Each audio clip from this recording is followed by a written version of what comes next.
I still remember the sound. Not the shouting, not the crowd, not even the cop yelling in my ear.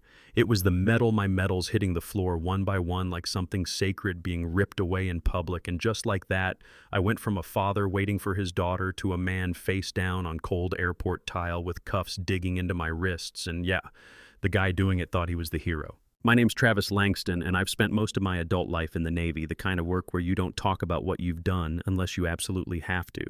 The kind where discipline isn't just training, it's survival. But nothing in those years prepared me for what it feels like to be treated like a criminal in your own country while doing absolutely nothing wrong. You know what I mean? I was standing in Terminal 3 that afternoon, just another delayed travel day. Storms rolling through flights, backed up kids crying, people snapping at each other, the usual chaos. And I was there for something simple, something that mattered more than any mission I'd ever been on.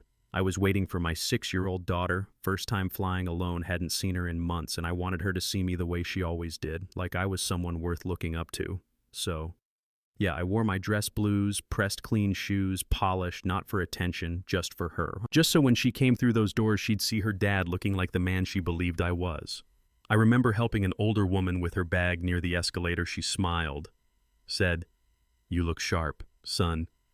And I nodded, kept it quiet like always because the uniform speaks louder than anything I could say, and then I stepped back to my spot near the pillar, pulled out my phone, got on a routine call with a logistics officer back in DC.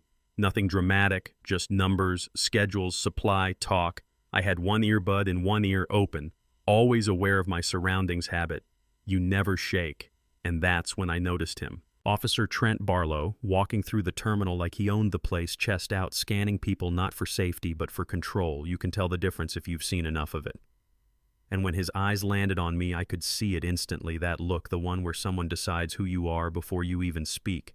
And just like that, in his mind, I wasn't a man waiting for his kid. I was a problem. "Hey!" He barked loud enough to cut through everything. I didn't respond right away, still listening to the call, and that apparently was enough to set him off. He walked straight up into my space. I said, "Hey, you deaf," and I held up a finger, muted. The call took the earbud out. "Give me 1 second." Then looked at him. Calm. "Can I help you, officer?" And I could see it right there. He didn't like the calm, didn't like that I wasn't nervous, didn't like that I wasn't playing the role he had already written for me. "What are you doing here?" he demanded, voice rising, people starting to turn. "Waiting for my daughter. Her flight just landed."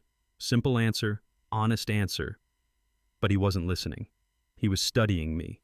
The uniform, the medals, the details, and then he said it half laughing, half mocking. "That's a lot of hardware for someone just standing around. You a SEAL or something?" "Yes," I said, and that's when he turned it into a show. "Oh, we got a hero here, folks, loud enough for everyone nearby to hear phones already coming out because that's how it goes. Now everything becomes a spectacle. And I knew where this was heading. I've seen it before, not like this, but enough to recognize the pattern. "Let me see your ID," he said, and I answered calmly. I'm not required to show ID unless I'm being detained, which was true, and he didn't like that at all. "You're wearing that uniform. That makes it my business." And I shook my head slightly. "No, it doesn't." And right there you could feel it shift. This wasn't about law anymore. It was about pride. He started talking about stolen valor, about people faking military service, about frauds trying to get attention, and I realized he had already made up his mind. Nothing I said was going to matter, you know what I mean?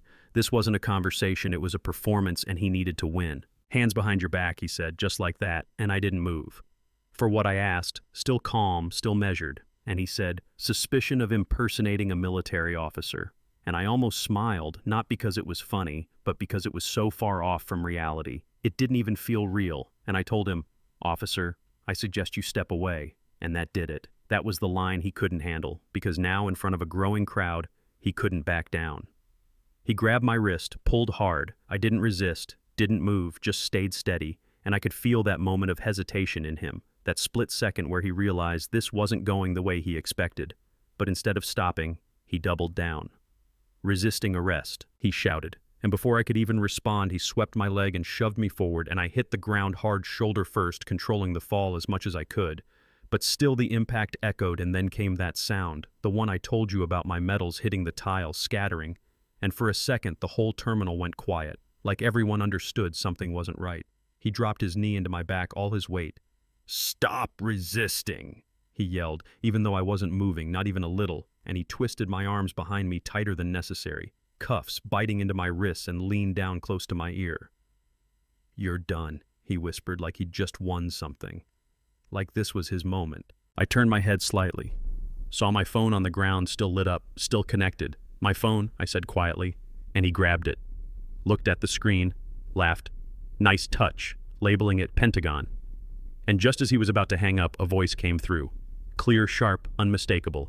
"Commander Langston, report your status," and everything changed. You could see it in his face just for a second, that flicker of doubt, but pride is a powerful thing, and he pushed through it.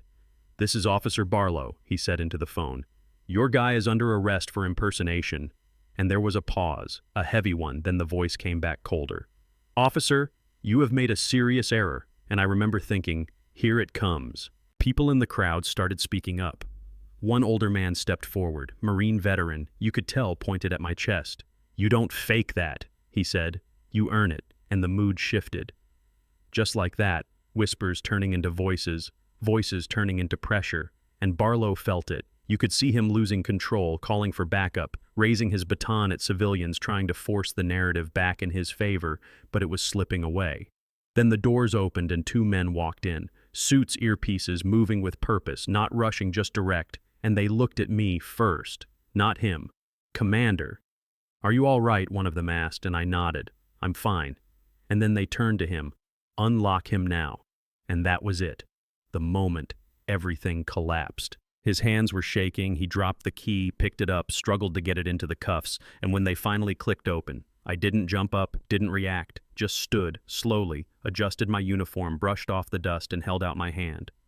My phone, and he gave it back without a word. And then, like none of it had happened, like the world had just reset itself, my daughter came through those doors, small pink backpack, looking around, and when she saw me, she ran.